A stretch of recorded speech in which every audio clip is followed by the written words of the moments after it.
Ayun, good day mga ka-BP. Yun nga po dahil pag-isipan ko na or bumili ng sisiw ng Rhode Island Red bilang panimula sa aking backyard farming.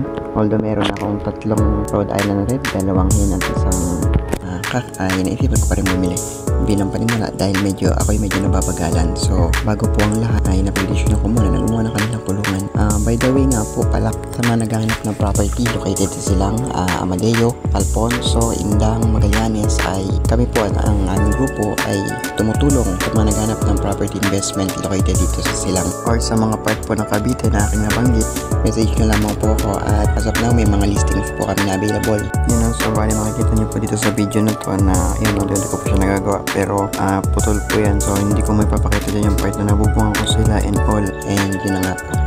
So yun, hindi ko na po naipakita na natapos ko yung kulungan and dumating yung sisiw at nilagay ko sila dahil sa medyo busy po talaga.